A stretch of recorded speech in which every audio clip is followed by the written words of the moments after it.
Boa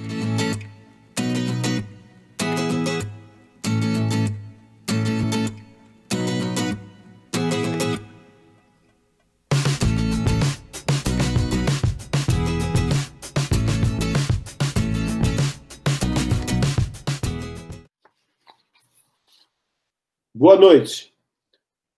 Pedimos desculpas pelo nosso atraso. Ocorreu um imprevisto na área técnica, mas felizmente conseguimos superar. Estamos dando início à terceira sessão do ciclo de debates Viva Inesco.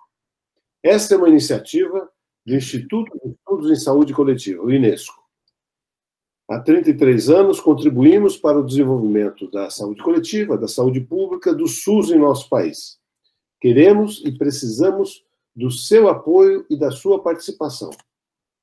Há 3 meses, desde julho desse ano, logo após o 5º Congresso Paranaense de Saúde Pública, que contou com cerca de 800 congressistas, da 6ª Mostra Paranaense de Pesquisas e Relatos de Experiência, nós tivemos centenas de participantes em 25 mini-cursos, e também do prêmio, o 5º Prêmio Inova Saúde Paraná. Premiamos os melhores 48 trabalhos distribuídos em 8 eixos. O evento foi um sucesso, foi, inclusive, um pioneiro no sentido de eventos virtuais.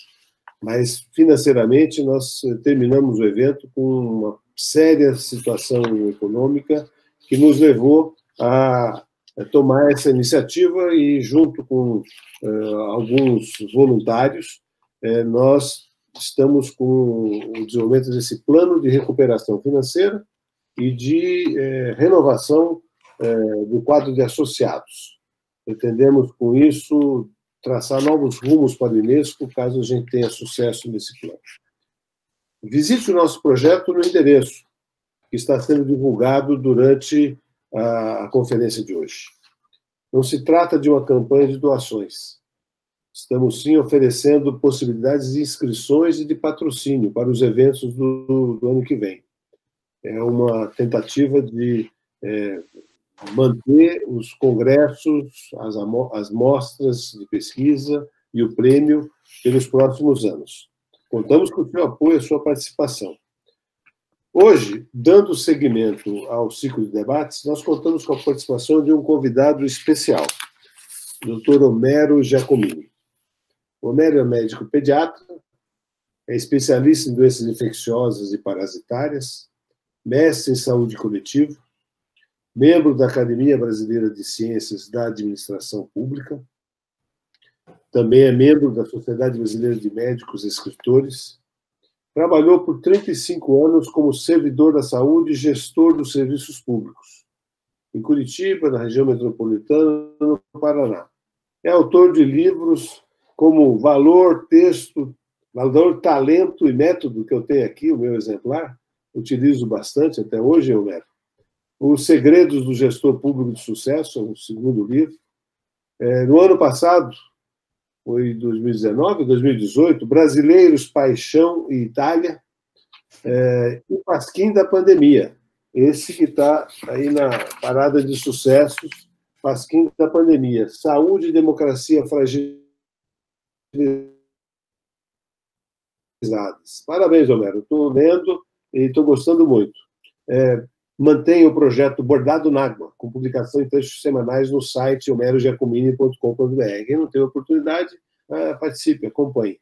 O Homero foi convidado e o tema da conferência dele hoje, ou live, mais moderno falando, né, conferência do meu tempo, Pasquim da Pandemia, Saúde e Democracia Fragilizadas. Nós pegamos o título do teu livro, Homero, como primeira parte do tema. E aí completamos. Como podemos atuar e fortalecê-las, a democracia e a saúde, né? Nós, governos, setor privado, terceiro setor, cidadãos, pessoas e tal. Bom, nós temos um copo d'água, está aqui o meu. Eu falo sempre isso porque me lembro do professor Carlos Gentili de Mello. Na década de 70, ele chegava nas conferências com os estudantes promoviam nos eventos, falavam: vai chegar o copo d'água ou não vai chegar o copo d'água? Se não tiver copo d'água, não tem conferência. Conferência sem copo d'água é bate-papo. Então, temos o copo d'água. A equipe de apoio, retaguarda, formada pelo Ivan, pelo Henrico, pelo André, está a porta. Tomara, vamos torcer para que não tenhamos mais problemas técnicos. Eu espero que vocês estejam ouvindo o que eu estou falando. Os interessados em fazer perguntas podem enviar pelo chat do canal Inesco no YouTube, que está transmitindo ao vivo o evento. Após os 30 minutos, em torno disso, da exposição do Homero, a conferência continuará com um bloco de perguntas e respostas como forma de aprofundar alguns dos aspectos que, porventura, sejam de interesse das pessoas. Guilherme, por favor, a palavra é sua, microfone também, as câmeras. Muito obrigado de novo por estar aqui conosco. Bem, obrigado, Márcio, obrigado pelo convite. É muito, muito bom para mim poder fazer isso. A equipe também, né, e aos nossos caros participantes, né, que tiveram que enfrentar esse atraso no início da programação.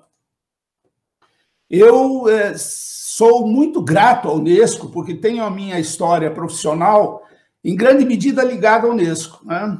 A Unesco foi a minha primeira escola de saúde coletiva. Foi o lugar onde eu tive a oportunidade de fazer meu mestrado em saúde coletiva, onde eu depois pude conviver com essas figuras que às vezes o Márcio cita aí, figuras nacionais da área, num momento muito importante e muito intenso da estruturação do SUS, né?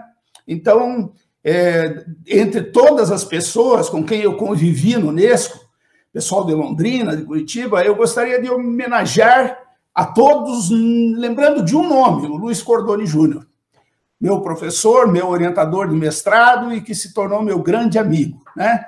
E que foi uma das primeiras pessoas envolvidas na estruturação do Unesco. Quero reforçar a necessidade da campanha para conseguir manter e continuar o trabalho do Unesco. Principalmente nesse momento, esse tipo de entidade não pode deixar de existir, porque nós temos, penso que um momento de transição importante na vida do país, e saúde é, sem dúvida, o melhor e o maior tema do momento. Eu estava me perguntando como que alguém, no caso eu, né, cai de paraquedas num ciclo de debates desse nível para repetir coisas que todo mundo já sabe. E ainda por cima do campo da filosofia política e da ideologia, das ideologias, que às vezes são temas que não costumam agradar muito, não. Mas no final da palestra, que proferiu na quinta-feira passada, a professora Albertina disse textualmente: minha impressão é que estou em 1975, mas não perco as esperanças e estou pronta para mais 10 anos de trabalho. Então, eu fiquei mais à vontade, né? Porque as coisas que eu quero dizer hoje eram ditas em 1975, quando começavam as primeiras rounds da luta pelo SUS no Brasil. E como é necessário repetir, né? Então nós vamos repetir. Estamos juntos na empreitada. Nesse tempo bastante curto, e com a preocupação de ser preciso no que eu vou dizer, que é um tema, na verdade, que para mim também é um tema de prospecção, de estudo, e não um tema completamente dominado por mim, eu peço licença para vocês e vou tentar fazer uma leitura o mais eloquente possível, mas uma leitura de um texto que eu escrevi justamente com esse intuito de ser mais preciso. Bom, muita coisa mudou de 1975 para cá. As ameaças são de natureza semelhante, mas o mundo não é o mesmo. Precisamos de novas leituras, de novas ideias e da renovação dos ideais. É nesse sentido que eu fui resumir as breves, iniciais e incompletas ideias que quero trazer nessa noite em caráter introdutório, com o objetivo de despertar curiosidade para os que, por acaso, ainda não conheçam essas discussões e de renovar as esperanças daqueles que já discutem isso. Eu escrevi 2 volumes, um livro, o Márcio já falou dele, que tratou da crônica diária da pandemia no mundo, mas principalmente no Brasil, particularmente no Brasil. O livro cobriu o período de março a julho, em 2 volumes, foi escrito diariamente, quase sem falhar nenhum dia. O primeiro volume dos 2 já foi publicado. Eu fiquei impactado com o padrão que se revelou naquele dia a dia, ou que se tornou mais evidente, que veio à tona sem disfarces, porque, obviamente, aquilo já estava presente na vida em muitas partes do mundo e aqui no Brasil também. E esse padrão era um padrão repetitivo, desalentador, desesperançoso, né? E nós queremos explicitar esse padrão como início da nossa conversa, embora os fatos sejam bastante evidentes. Mas, mais do que fatos, vamos pegar algumas linhas que caracterizaram esse padrão. Na economia, o padrão revelou a mesma ideia única de sempre: equilíbrio das contas públicas e a rendição total ao Deus mercado. Em um discurso que subestima a pandemia, uma espécie de maniqueísmo econômico da pandemia versus a economia, a pandemia como um bode expiatório do insucesso econômico, do ultracapitalismo do discurso do governo, que já era evidente nos seus resultados de 2019. Um auxílio emergencial populista e eleitoreiro, e não uma política sustentável de renda mínima. Haja vista o impasse agora na continuidade tão necessária desta política de renda mínima, quando ela é apresentada como um mero cálculo a respeito da reeleição. Na política, propriamente dita, a destruição institucional, o que se passou e passa com o Ministério da Saúde, a falta de liderança do Estado Nacional no processo de alinhamento da resistência contra o vírus e a favor da vida. 150 mil mortes, 5 milhões de casos. Mas eu não sou coveiro, não faço milagres e vão cobrar dos prefeitos e governadores. A politização da epidemia, as medidas preventivas, os tratamentos e as vacinas de direita e de esquerda, a irresponsabilidade criminosa do discurso para alimentar o apoio fundamentalista ao governo, contra isolamento, contra máscaras e agora, em grande medida, contra vacinas. As constantes agressões às instituições e à democracia. A disseminação de fake news a favor do antidemocratismo em todos os campos por redes de crime organizado. Um alegado direito de expressão como arma para destruir a democracia, que é a única garantia do próprio direito. A guerra cultural, famigerada guerra das narrativas, império da insensatez, dos mitos e das inverdades. No campo moral, mais irresponsabilidade, omissão e falta de solidariedade com a vida dos que morreram. Uma das piores gestões da pandemia no mundo, fato reconhecido, e escárnio ilimitado marcado por slogans como vencendo a pandemia. A deificação da satisfação de desejos individuais sobre direitos coletivos. O desejo de andar armado, o desejo de queimar a terra como prática de expansão do agronegócio, o desejo de impedir o tratamento de uma menina de 10 anos vítima de estupros em série no seio da Sagrada Família. O desejo de bombardear o Supremo Tribunal Federal. E para ficar por aqui, o recrudescimento da corrupção em todos os níveis e esferas públicas e privadas. No campo ecológico, a demonstração de desrespeito a todos os outros que não sintam os mesmos desejos. A omissão e a barbárie com relação à Amazônia, na maior contribuição à incompetência de todos os governos deste país em evitar a sua destruição. Não os necessários ajustes, mas o desmonte dos órgãos de preservação ambiental. No campo espiritual, o fundamentalismo religioso, uma hierarquia sacerdotal depravada, reverberando condenações que sustentam as práticas acima roladas. o aprofundamento do aparelhamento político dessas igrejas numa verdadeira pecuária eleitoral. Os ataques morais à dignidade do ser humano nas suas horas mais difíceis, no reforço do nós, os puros, contra eles, os aliados do diabo. Bom, percebido tal padrão, eu achei que a minha contribuição já estava dada e parei de fazer a crônica diária, porque ela se tornara repetitiva. E se nós observarmos hoje, fatos um pouco diferentes, discussões talvez mais focadas, num número mais restrito de assuntos, mas o padrão continua, no meu entendimento, a se demonstrar. Então, diante disso, e daí? O que discutir dali para frente? O que fazer dali para frente? Emergirá um mundo modificado pós-pandemia? Será melhor ou ainda pior? As questões reveladas no tal padrão, com as devidas variações, não são problemas só brasileiros. Tomemos países como Estados Unidos, Rússia, Suécia, Hungria, Polônia, Turquia, Coreia do Norte, China, Cuba, Venezuela, e se verá comportamentos semelhantes de quem está no poder. A mesma essência no agir, orientada por ideologias supostamente diversas. E se quisermos um representante mundial ideal disso tudo, devemos olhar para Donald Trump. Mas o que está em jogo? Voltemos na história para refrescar um pouco a nossa memória. Nos séculos 17 e 18, se desenvolveram em paralelo a filosofia liberal e as ideias iluministas.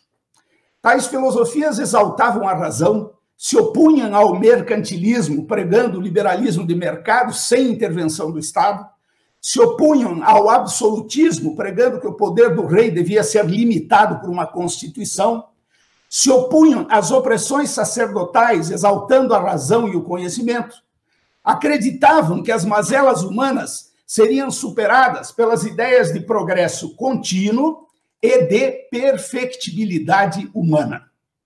Uma filha ilustre do liberalismo e do iluminismo foi a Revolução Francesa, no final do século XIX, com seus ideais de liberdade, igualdade e fraternidade. A partir daí surgiu como contraponto a ideologia socialista, rejeitando o livre mercado e controlando as liberdades individuais em nome do bem-estar coletivo. Foram muitas as promessas dessas ideologias. As instituições que temos hoje, como a democracia e seus poderes independentes, partidos políticos e eleições, com todas as suas imperfeições, são frutos da marcha dessas ideias. Enquanto isso, marcavam presença histórica o que pode ser considerado, em grande parte, desvios praticados em nome de tais ideologias ou contra elas. Revolução industrial, guerras mundiais, fascismo, nazismo, stalinismo, maoísmo, imperialismo, Guerra Fria pelo controle do poder mundial e a questão ambiental, com todas as suas urgências e agressões à sobrevivência do planeta, das quais as epidemias recentes seriam, para muitos, uma das consequências do saqueamento da natureza para usufruto de minorias em um modelo insustentável. E devemos acrescentar a isto também um novo choque de impérios, Estados Unidos por um lado, China por outro. A constatação, portanto, é uma só. O nosso mundo não vai... Falharam os ideais liberais, iluministas? Falhou o socialismo e a economia de mercado? A humanidade soube realizar progressos científicos fulminantes, mas permanece incapaz de resolver seu problema essencial. Como gerir a rivalidade e a violência entre os seres humanos? Como incitá-los a cooperar para que se desenvolvam e deem o melhor de si, permitindo-lhes, ao mesmo tempo, se opor sem se massacrar? Como criar obstáculos à acumulação de poder potencialmente autodestrutiva sobre os homens e sobre a natureza? Se não souber rapidamente responder a essas questões, a humanidade desaparecerá. Muito embora todas as condições materiais estejam reunidas para que ela prospere. contanto que tomemos definitivamente consciência de suas finitudes. Mas de onde vem tudo isso? Por que tais coisas se agravam, entra governo e sai governo? Qual é o sistema de ideias por trás disso? O que de fato acontece? O que está em jogo? Bom, neste momento no mundo, há um movimento muito forte e importante que se chama, o que vem sendo chamado, de extrema-direita. E é para nós, principalmente do Brasil, mais relevante analisarmos este fenômeno, embora ele não seja o único nessa mistura de ideias, situações e ideologias que se apresentam. Bom, então, em primeiro lugar, o que está por trás disso é a distorção do liberalismo econômico em um ultracapitalismo rentista sem limites, onde impera a competição total. A pregação de que o mundo só pode se organizar na medida em que os que sabem e podem mais prevaleçam completamente e subjuguem os bundões, entregando-os à própria sorte. A tradução disso é a teia financeira mundial, com sua riqueza de ilusão que tira dos pobres para enriquecer os cada vez mais ricos. As corporações gigantescas, que apesar dos discursos, agem sistemicamente no sentido de tornar povos e pessoas cada vez mais desiguais. Realidade bem traduzida na abismal distância entre as multidões pobres e os poucos barões obscenamente ricos, e uma distância que só aumenta. Segundo a distorção da democracia nas ditaduras de direita e esquerda, os ultratotalitarismos e seus filhotes contemporâneos, pessoas vivendo como rebanhos domesticados pelo uso da violência física e intelectual, submetidas a um establishment comprometido com a elite alojada no Estado e sua rede de gangues que agem em todos os setores. Como todos os projetos de império, a ideia é submeter as nações e o mundo todo. Só não o fazem porque ainda não têm, espero que nunca tenham, poder suficiente para tal. A distorção do conservadorismo no reacionarismo. Há no mundo muitas coisas a serem conservadas. A democracia, por exemplo, submetida cada vez mais a filhos do atraso que agem para destruí-la, que pregam a destruição do Estado, seja ele qual for, pois apenas serviria para conservar os privilégios dos que se deram bem na esteira das ideias vigentes até aqui. Para o reacionário, tanto faz um Estado democrático, uma ditadura militar, uma anarquia moralista. O importante é levar ao poder as novas hordas e, se possível, destruir toda a cultura sob a qual isto se assenta. Como diz o Jair, no Brasil há mais coisas a serem desmanchadas do que a serem construídas.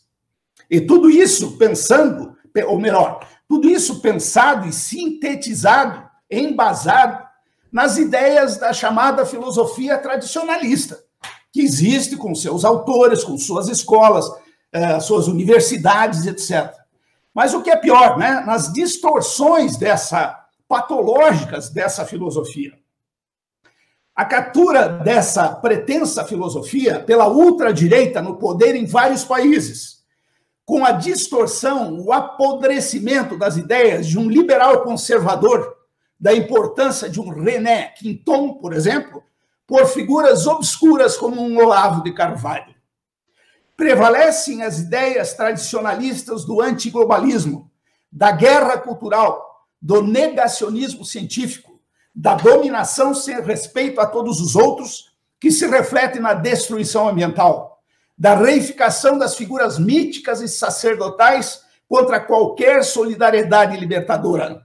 Se o conservadorismo acerta ao dizer que a família é um bem a ser preservado, o reacionarismo exclui qualquer necessária evolução sociológica da forma, valorizando a família não como espaço legítimo de solidariedade e amor, mas como escola de valores reacionários. O campo moral é o espaço preferencial do tradicionalismo distorcido e de sua guerra cultural. pregam que tudo que você quiser fazer, você pode, porque é uma questão de liberdade. Se você quiser, você pode andar com uma arma na mão. Pode, em plena epidemia, dizer que não quer tomar a vacina, negando toda a ciência com mentiras.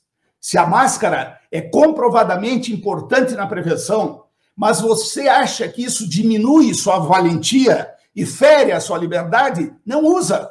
E pode, além de não usar, mentir e até ser violento para combater seu uso. Se você acha que a ciência só serviu para oferecer ao mundo uma justificativa para todos os erros cometidos na história, então você nega toda a ciência. Assim, a Terra deixa de ser redonda e pode ser plana.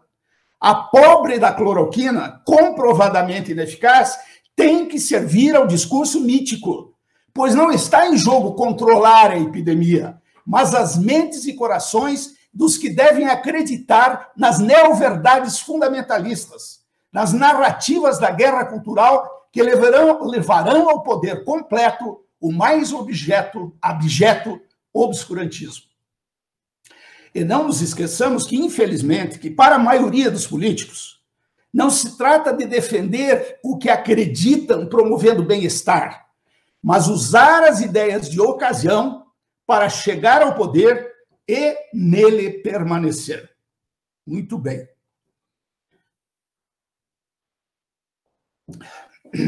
Nós podemos discordar disso tudo, mas devemos admitir que foi gestado pelo desgaste e enfraquecimento dos ideais liberais, iluministas, socialistas, anarquistas, no abandono de bandeiras desgastadas como liberdade, igualdade e fraternidade.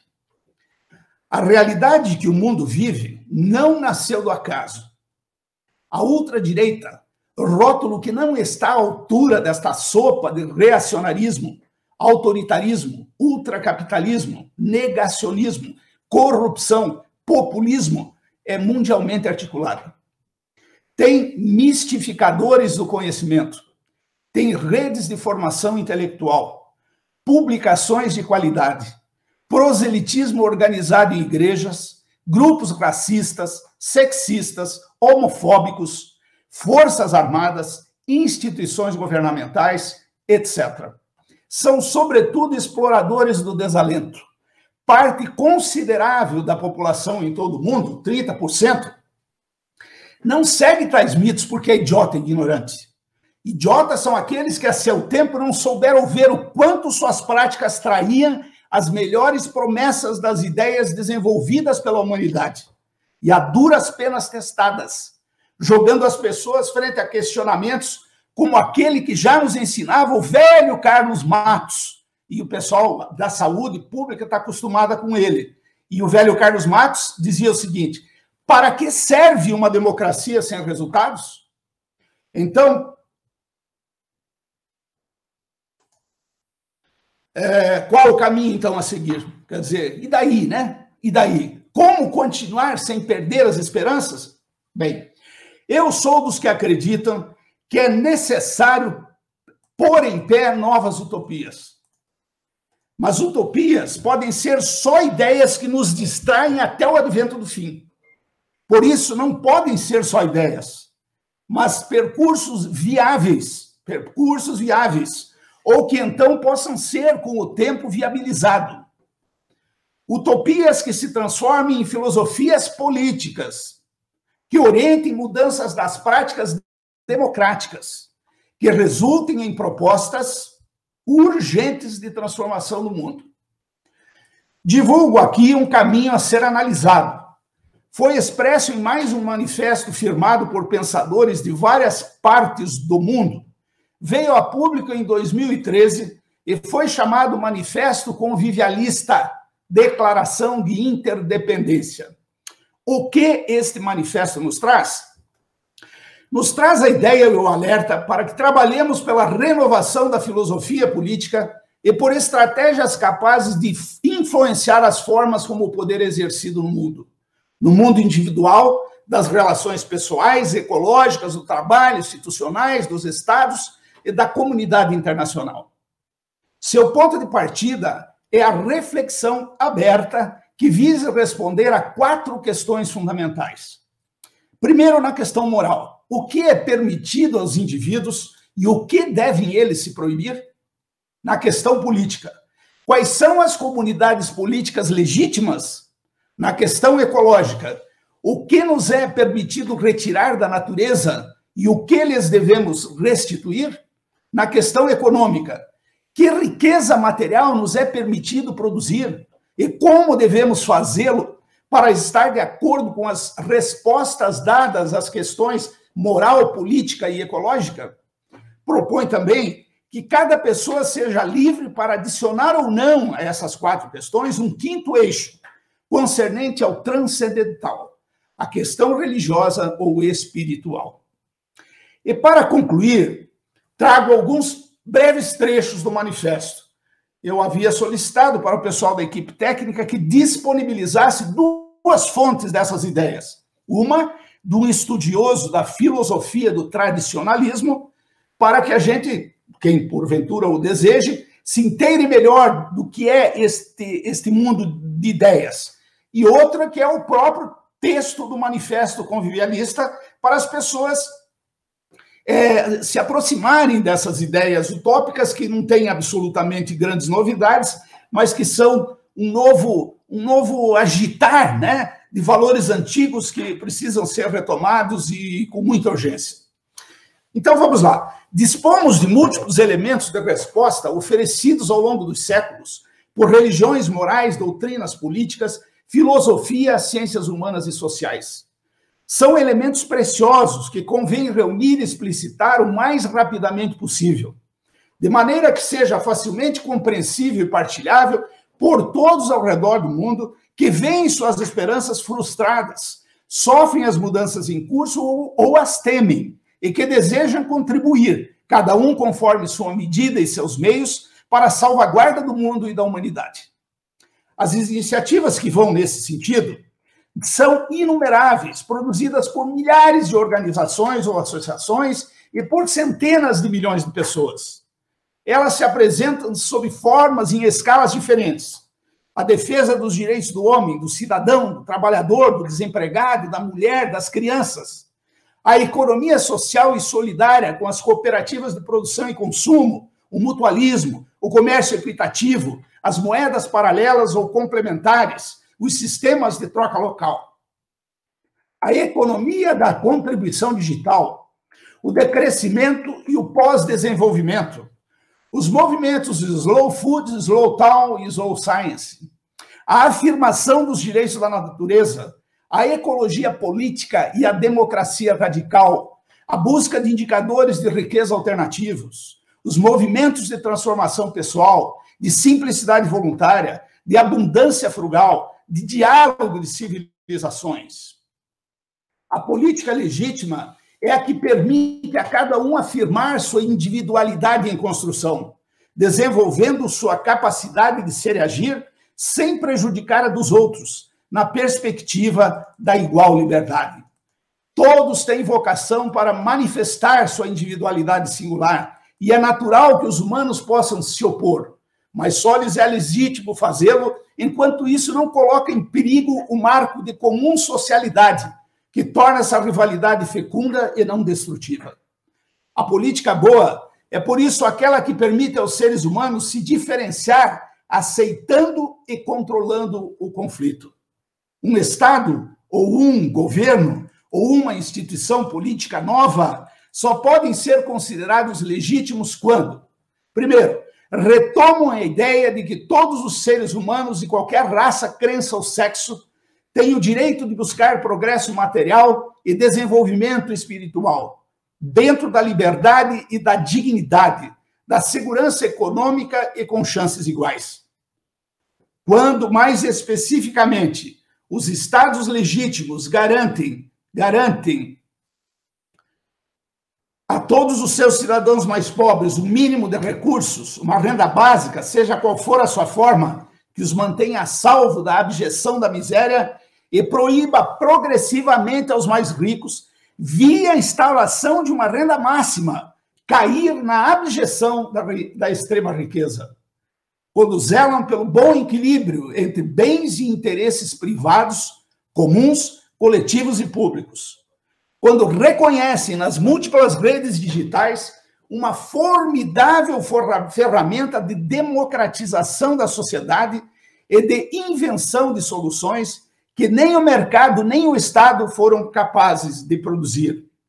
Quando favorecem, antes e depois do Estado e do mercado, a multiplicação das atividades coletivas e associativas, constituídas de uma sociedade civil mundial em que o princípio de autogoverno encontra seus direitos em uma pluralidade de espaços de engajamento cívico, aquém e além dos estados e das nações.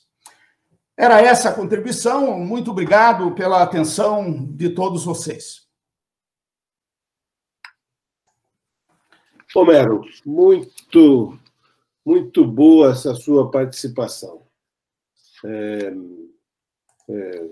Um cuidado que só pessoas com o seu compromisso, com a sua história, que têm condições de fazer. Exemplo do Albertino, do doutor Albertino, na semana passada, do doutor Pedro Barbosa, a sua contribuição no debate de hoje mantém o nível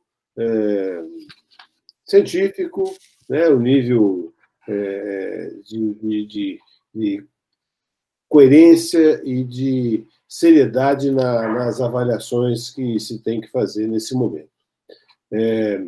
O ciclo de debates Viva Unesco, eu tenho certeza, pelo acúmulo que estamos tendo e que teremos até o final, a última conferência será 12 de novembro, temos ainda mais 5 participações, vai ficar na história do Unesco. Pelo menos do Unesco ficará na história, nem que seja para relembrar no futuro o que se fez nesse período que estamos vivendo. Essa participação de vocês que estão assistindo, já chegaram algumas perguntas, Homero, já vou transmitir, mas essa participação é essencial. Nós estamos precisando que você continue participando do ciclo de debates, das outras sessões que virão às quintas-feiras pela frente. Esperamos que no horário, e sempre, mais uma vez, pedimos desculpas pelo atraso, mas tem algumas perguntas que já chegaram e que nós gostaríamos de passar para você comentar a respeito. Né? Uma delas diz, eu acho que eu também, quando vi você falar, eu também fiquei um pouco confuso. A pergunta é: o que Carlos Marx tem a ver com essa história? E o manifesto? Quando você pronunciou Carlos Matus, né, você não deu ênfase no Matus, e deu na pressa da fala a impressão que esse participante, José Loureiro, mandou. Eu pensei em esclarecer para ele, porque eu entendi que o manifesto convivialista, eu não cheguei nessa parte do livro teu ainda, gostaria que você, isso é pergunta minha, né?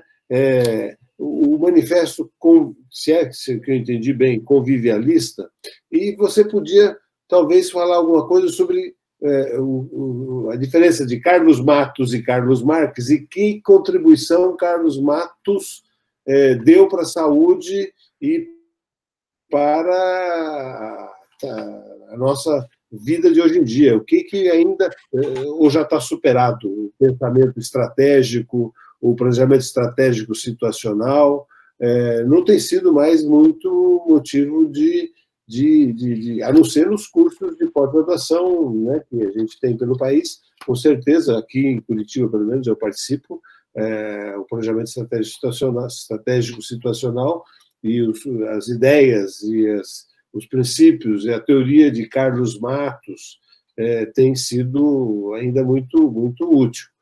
Você poderia dizer alguma coisa, inclusive para José Loureiro, que não é bem Carlos Marx que você quis dizer? Vamos começar por aí, então, claro, é Carlos Matos, né? Eu até fiz a referência de que na saúde muitas pessoas conhecem essa figura, né? Pelas contribuições que ele deu no sentido de orientar nós, enfermeiros, dentistas, médicos, etc. e tal, num campo, no duro campo da administração pública, né? E o Matos dizia, num sentido positivo, de alerta, para que serve uma democracia sem resultados? Ele estava querendo dizer o seguinte: olha, vocês que são eleitos e exercem cargos, etc. e tal, façam com que as coisas aconteçam, que tenham resultados, não governem só em benefício de si próprios, porque senão novas coisas acontecerão, né? Agora, já que foi citado Marx, não estava na minha cabeça no momento, eu queria dizer que sim, teve alguma contribuição nisso, como teve o Voltaire, como teve o Rousseau, como teve o Stuart Mill, não é? Quer dizer, são grandes personalidades, grandes pensadores que fizeram parte desses momentos em que surgiu o liberalismo, em que surgiu o século do iluminismo, enfim, essas coisas. Então, é isso aí. E quanto ao valor do Matos para a saúde, eu penso que continua vivo, né, para aqueles que estudaram. Ocorre o seguinte, que não é propriamente a figura, porque, na minha impressão, o Matos é um dos caras mais copiados que tem e menos citados, né? Ele, como grande homem de síntese, fez um trabalho importante na área do planejamento e da gestão, é usado em muitos cursos dessas entidades, tipo CEPAL, OPAS e Escambau, e muitas vezes sequer é citado. Inteiramente de acordo. Eu tenho convicção de que o pensamento estratégico, até de uma forma incorporada em alguns segmentos, setores da saúde do país, estou pensando aí em secretarias municipais de saúde, em unidades de saúde que contam com gestores preparados, capacitados, né? Pode não ser a realidade de todos os serviços de saúde, mas em muitos, sem dúvida, eu detecto isso com frequência, em atitudes, em decisões, em análises. Nesse mesmo congresso que nós promovemos agora em julho, no relato de experiências e na apresentação de trabalhos científicos, e principalmente relato de experiências, a gente enxerga nas entrelinhas muitos dos valores e das táticas e estratégias de planejamento e de execução e de avaliação, né? O que se tinha até 30, 40 anos atrás em termos de avaliação e monitoramento do serviço de saúde.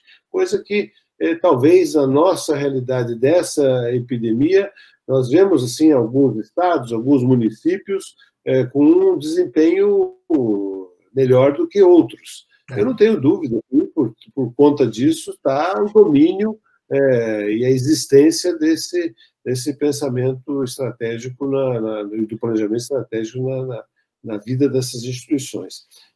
Lendo sobre a Itália, né, e você, na página 9 do seu livro, você fala da Itália e da China, né, que a Itália conseguiu, com dificuldades, se beneficiar, tentar realizar um trabalho que já tinha lá na China um tempo anterior. Você faz a crítica também ao fato do governo chinês fechado e não ter divulgado, dado margem a que a Organização Mundial da Saúde, que é o mundo, enfim, tomasse em semanas que fossem de antecedência, né? A gente está vendo aqui no Brasil, né, que as semanas semanas que se tem de vantagem em relação ao curso da epidemia, tem sido importante para garantir o tratamento e a recuperação de muitas pessoas. Mas uma coisa que talvez você pudesse ajudar. Como é que essa epidemia... A Itália, eu conheço pouco a Itália, mas eu sei que o norte da Itália é uma região desenvolvida mais do que outras no país. E lá no norte é que teve grande impacto da epidemia, de casos e de mortes. Aqui no Brasil, nós tivemos São Paulo como grande número de casos e de mortes, embora quando se pensa em indicadores, né, em taxas, na correlação com população, eu não tenho os dados mais recentes, mas você podia dizer alguma coisa sobre isso. Tudo bem, Manaus, Fortaleza, né, cidades do Nordeste tiveram uma dificuldade bem maior do que outras regiões do país, mas São Paulo é o polo econômico do país. E é lá que aconteceu também, está acontecendo, né, o número de casos, a curva está decrescendo, mas é lá que também aconteceu. Como é que se explica isso? Não é na pobreza que se teria as epidemias? No passado, as epidemias aconteciam mais em populações marginalizadas, com menores condições econômicas, do que o norte da Itália e a região sudeste do nosso país, São Paulo, principalmente? É muito interessante, Márcio. Posso falar alguma coisa da Itália? Eu tenho acompanhado, participo intensamente de um grupo de WhatsApp de italianos. Você morou lá, eu te esqueci, você morou lá em 2017, sim, 2018. Fui lá um pouco antes da epidemia, né? Da pandemia. Mas o vírus é bastante democrático, mas continua tendo, nós vemos, né, um efeito mais devastador nas populações pobres. Na Itália aconteceu o seguinte: primeiro, a epidemia chegou muito rapidamente lá.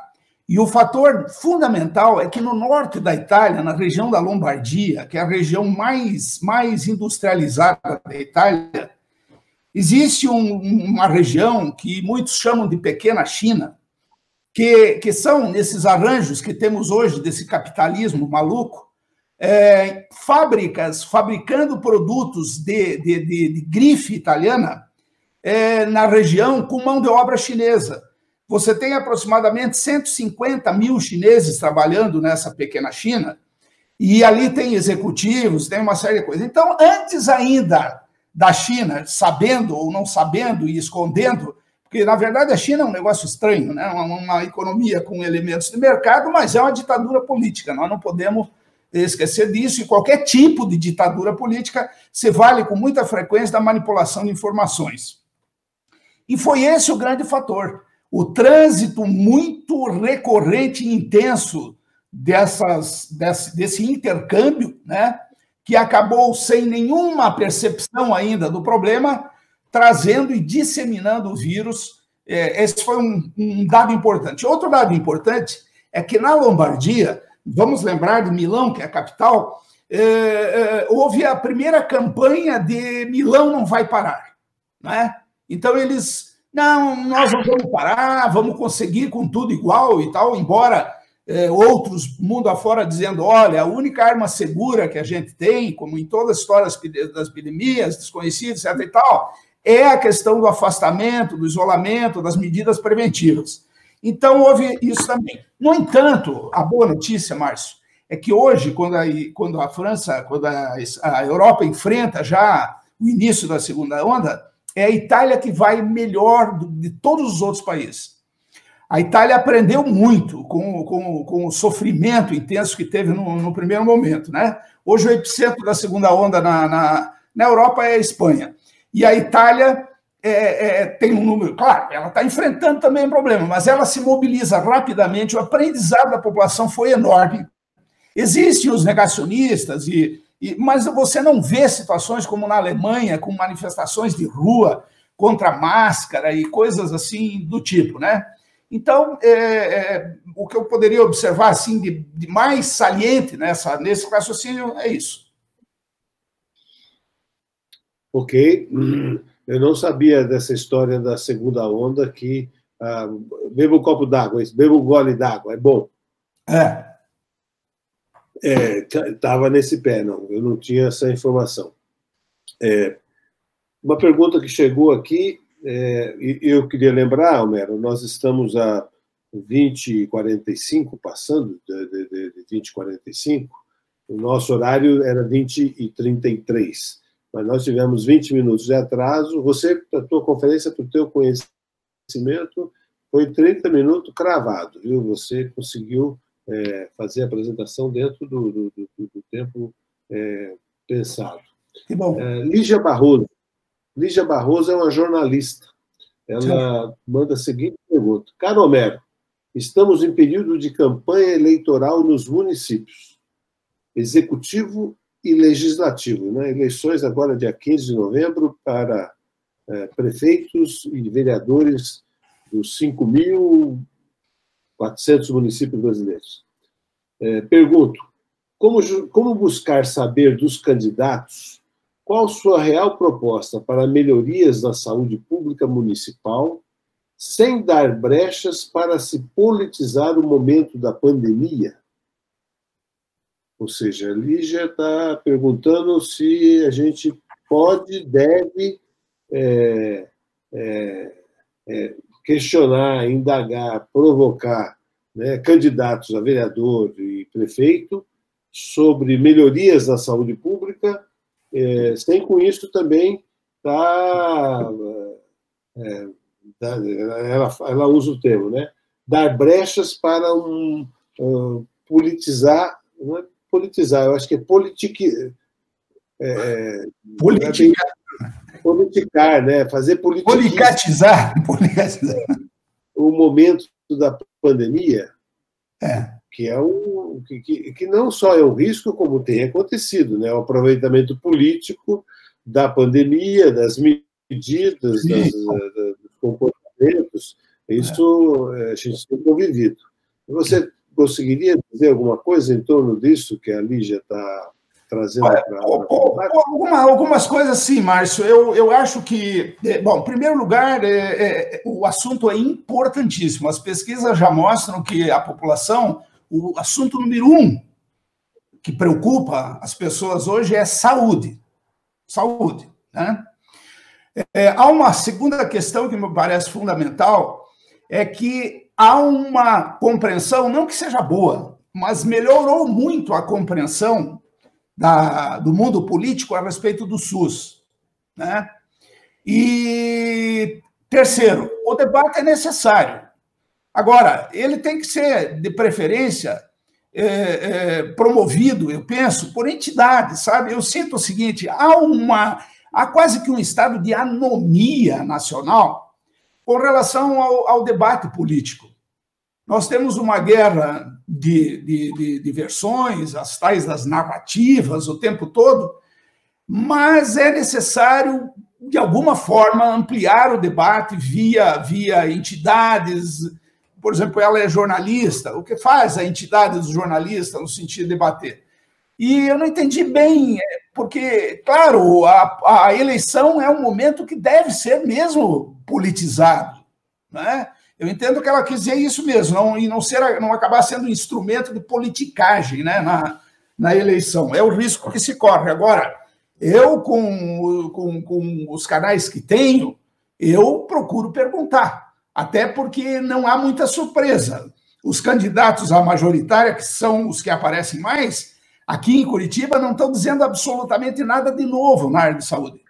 Eles falam em ampliar serviço e, sabe, Curitiba... Nós não estamos falando da média brasileira, nós estamos falando de uma cidade como Londrina, onde o problema principal já não é a ampliação de serviço.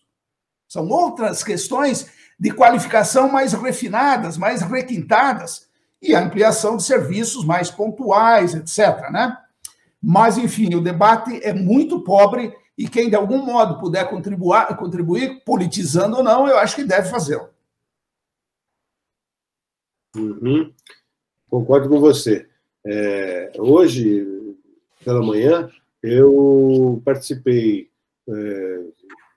com alunos de medicina aqui em Curitiba de uma discussão sobre a gestão em saúde do ponto de vista das diretrizes curriculares nacionais para os cursos de medicina, que esses alunos são alunos de primeiro ano, primeira série de medicina, que foram convidados, provocados a indagar, a estudar primeiro o que as diretrizes curriculares e o que o projeto pedagógico do seu curso de medicina, no caso são alunos da faculdade do curso de medicina da Faculdade Pequeno Príncipe, o que eles enxergavam ao estudar as diretrizes curriculares como princípios, como diretrizes mesmo, como estratégias para uma formação médica em gestão em saúde, que não para especialistas, mas para os médicos que vão estar atuando na vida, né?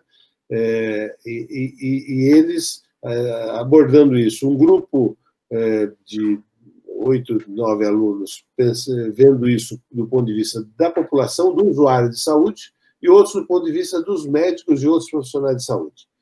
Ambos os grupos fizeram enquetes, quer dizer, estudaram, fizeram uma apresentação, foram brilhantes, mas fizeram enquetes nesse instrumento aí do Google Forms, que a internet facilita.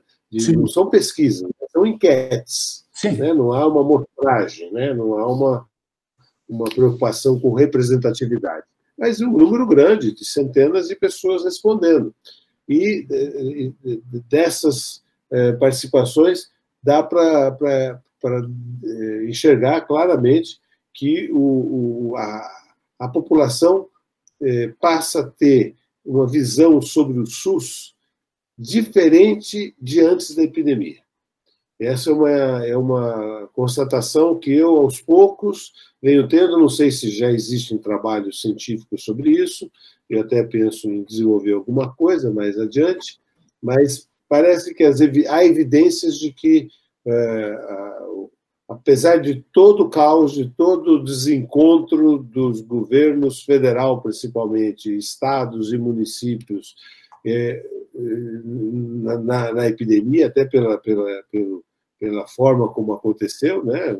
Um ano atrás, em outubro do ano passado, em 8 de outubro de 2019, eu não posso estar enganado, mas não havia nenhum sinal de que nós estávamos prestes a ter o que estamos vivendo esse ano. É claro que existia alguma... eu já vi que... li em algum lugar que, há anos atrás, alguém dizia que teríamos epidemia de coronavírus e tal, mas é uma coisa muito solta. No entanto, o SUS, o Sistema de Saúde brasileiro, conseguiu, né, tem conseguido dar condições de atendimento, de atenção. Não se gerou, até onde eu saiba, em nenhuma cidade do país, o caos assistencial que tanto se temeu e se teme. Né? Um caos assistencial de pessoas desassistidas, como em outros países aconteceram. Sim, tivemos problemas aqui nesse campo também, né? A qualidade da atenção teve dificuldades, teve uma realidade que muitos profissionais de saúde foram aprender a tratar do Covid ou a tomar medidas de promoção, de prevenção, no fogo da epidemia, né? E tivemos déficit de profissionais, principalmente quando começou a ter o comprometimento de profissionais com a doença, que implica um afastamento deles e da equipe de todos, né? Enfim, meu comentário está sendo mais para reforçar isso que você está dizendo, e eu estou dando depoimento. Os alunos de medicina que foram ao campo para fazer enquetes e trouxeram dados de que o bom, regular e ótimo ganha do péssimo e ruim como avaliação do SUS frente à epidemia. Parece que isso tem acontecido também em outros estados. Essas foram enquetes feitas aqui em Curitiba. Bom, Homero, por favor, 8:55. Deixa eu ver aqui se temos alguma pergunta a mais. A Lígia, não sei se... Eu fiquei satisfeito com a tua resposta para a Lígia. Eu acho que ela não voltou ao assunto. Queria dizer também, aqueles que tiverem interesse de manifestar, use os canais do Unesco no YouTube, ou no e-mail, ou no nosso site. Eu tenho certeza que o Homero, a qualquer momento, depois da conferência, terá o maior interesse, né, também de prestar esclarecimento, de ajudar. Nós temos esse compromisso, né, Homero? A consciência sanitária faz parte do nosso juramento. Eu queria só salientar, Márcio, nesse sentido, que se alguém quiser interagir, principalmente a respeito de fontes do que eu falei, porque não foi possível, né? Mas por e-mail, por WhatsApp, enfim, eu posso passar fontes e coisas que possam ajudar sobre convivencialismo, interdependência e tal, que não é nenhuma novidade, mas é uma maneira de pôr o assunto em pé, que é muito necessário. Ok. O nosso tempo está acabando. Queremos agradecer novamente a sua participação, ouvinte, participante da campanha do Unesco, não participante, amigo. Visite o nosso site, participe, esteja conosco nas próximas conferências.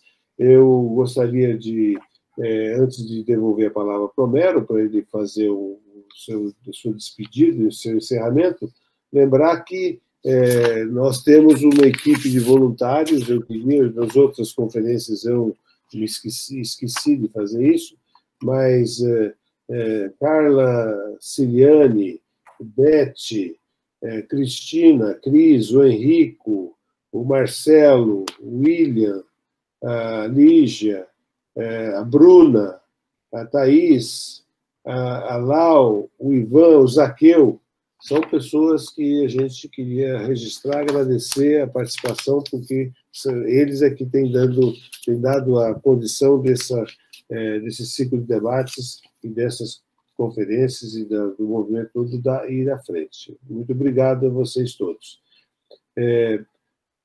Homero, por favor, diga algumas coisas aí, algumas palavras de despedida, à vontade.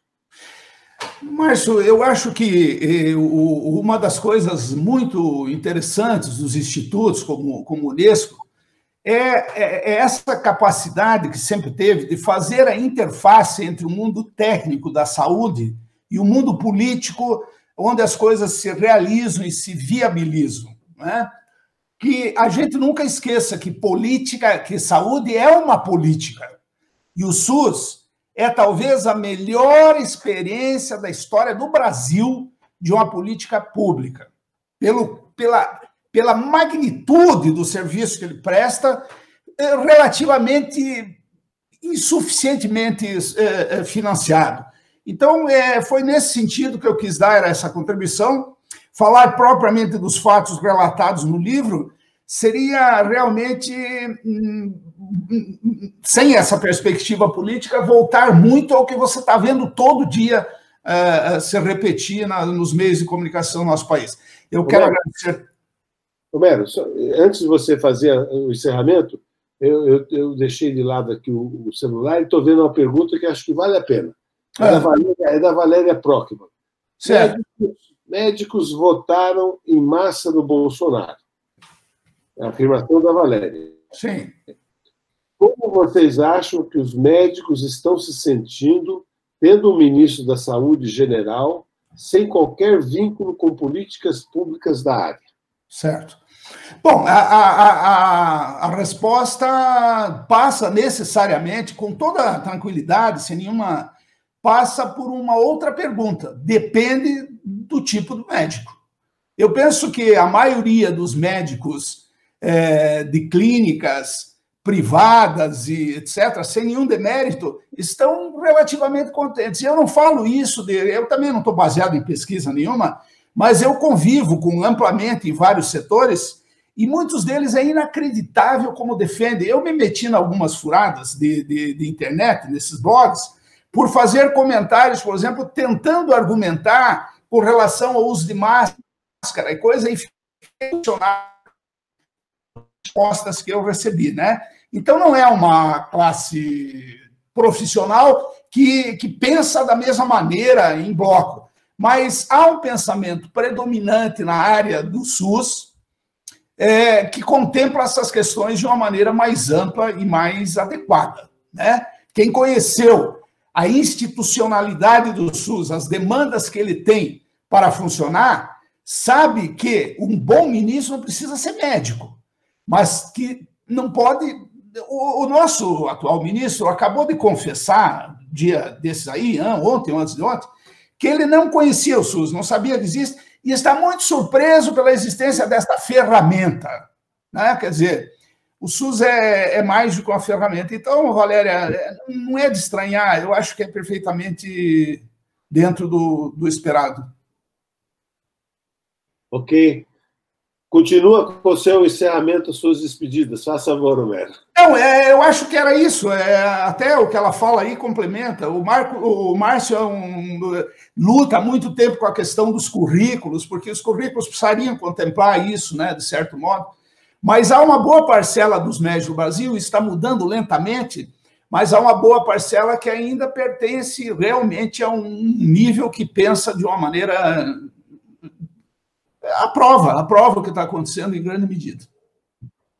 Perfeito. Homero, eu penso, e Valéria, a minha compreensão por contatos com colegas de turma, com profissionais, não só médicos da área da saúde, o apoio às ações do Ministério da Saúde em relação à epidemia não é pequeno, não. Eu entendo, como também o apoio ao próprio governo federal, o governo do Bolsonaro. Eu acho que as eleições municipais estão chegando, dia 15, né, de novembro. Vai ser um termômetro. Eu tenho a hipótese que o desgaste do governo federal é menor do que muitas áreas imaginam, porque ainda a polarização em relação aos governos anteriores, período de 2003 a 2016, ainda tem um peso muito grande perante camadas médias, e eu não sei, dizem aí que com esse auxílio emergencial, que também no campo popular, no Nordeste, a situação mudou. Mas, enfim, não é muito... São esses ciclos que a gente costuma observar repetidamente no Brasil, né? Agora, eu lembrei aqui de dizer uma coisa para a Valéria, né? Que é o seguinte, são poucos os regimes próximos. Se os outros não entenderam, Regis Prochman era o pai da Valéria, um médico, foi meu professor, e um grande professor, um sujeito humanista, de pensamentos de igualitária, de sociedade, etc. Então, é isso. Talvez ela pense que o padrão era esse, entendeu? Seria esse, né? Ok. Bem lembrado. Falecido já há muito tempo, né, o Regis? Sim, é verdade. Eu não lembro quando. Eu conheci muito pouco. Quando eu vim para Curitiba, ele já não estava por aqui. Bom, enfim, agradeço a você, Homero, mais uma vez, em nome de toda a equipe aí que está tentando fazer com que o Unesco sobreviva. Reiteramos o convite para vocês que estão aí na sala ainda, nos assistindo, que quinta-feira que vem nós teremos no mesmo horário, 19h33, nos canais do Unesco, a participação da doutora Ana Maria Malik. O tema que nós apresentamos para a Ana será compliance nas organizações de saúde públicas, privadas e do terceiro setor, antes, durante e depois da pandemia. Para quem ainda não conhece, não tem a vivência dessa proposta, não sei se é proposta, se é princípio, se é programa do compliance, chegue junto, venha conosco quinta-feira que vem, dia 15 de outubro. Até lá, tenha um bom final de semana, um bom feriado, continue prestigiando o Unesco, divulgue a campanha entre seus amigos, colegas de trabalho, entre seus contatos.